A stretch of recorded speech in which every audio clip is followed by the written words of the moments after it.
ជំរាបសួរកូនទាំងអស់គ្នាបាទត្រឡប់មកជួបលោកគ្រូម្ដងទៀតហើយនៅថ្ងៃពុធនេះអរគុណព្រះអង្គប្រទានតែសុខភាពនិងសុខភាពរបស់កូនទាំងអស់គ្នាមកដល់ថ្នាក់រៀនដោយស្នាមញញឹមហើយនឹងមានអំណរជាមួយគ្នានឹងផងដែរ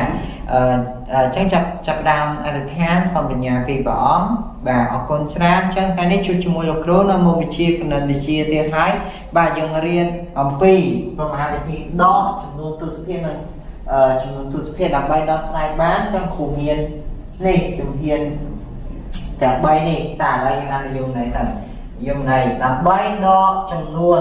ទស្សភាគនិងចំនួនទស្សភាគយើងត្រូវអនុវត្តជំហានខាងក្រោមអញ្ចឹងគ្រូមាន3ជំហានទី1សរសេរចំនួនឲ្យត្រូវតាមខ្ទង់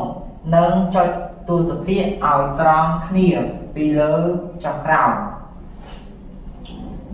ធ្វើដោយគ្រូចាំមកដាក់ឲ្យតាមខ្ទង់មកចំនួនទស្សភាគពីលើចុះក្រោមឃើញអត់បាទថែម0នៅខ្ទង់ទំនេរដើម្បីឲ្យចំនួនមានចំនួនខ្ទង់ស្មើគ្នាអញ្ចឹងឧទាហរណ៍ដូចជានេះឃើញអត់បើសិនអានេះយើងអាចសរសេរ 11.2 បានតែកុំឲ្យតំណេយើងថែម0នេះមក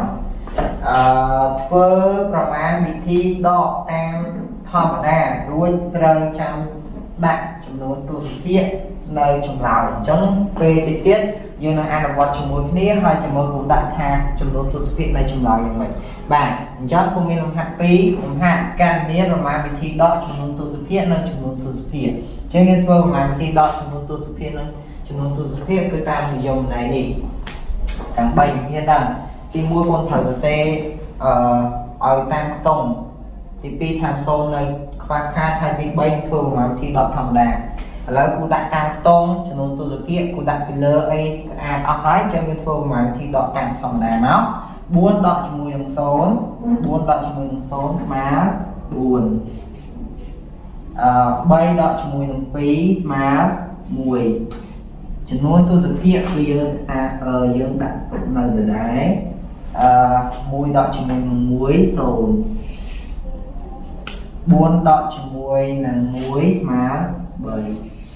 អញ្ចឹងចម្លើយឃើញ 30.14 យើងដាក់មក 30.14 ធ្វើមកទុំខខ្ញុំដកទៀតមក5ដកជាមួយ5 0 7ដកជាមួយនឹង2សល់5ចំនួនទស្សភាគចំណុចទស្សភាគដាក់មកដដែល0ដក1 0សល់0អញ្ចឹងឃើញ 0.50 យើងបំពេញមក 0.50 បាទនេះគឺជា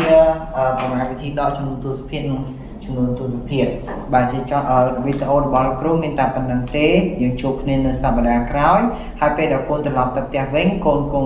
ភ្លេចអនុវត្តលំហាត់កិច្ចការផ្ទះហើយព្យាយាមស្ដាប់បង្គាប់ឪពុកម្ដាយធ្វើដំណើរប្រុងប្រយ័ត្ននៅតាមផ្លូវនោះផងដែរអញ្ចឹងសូម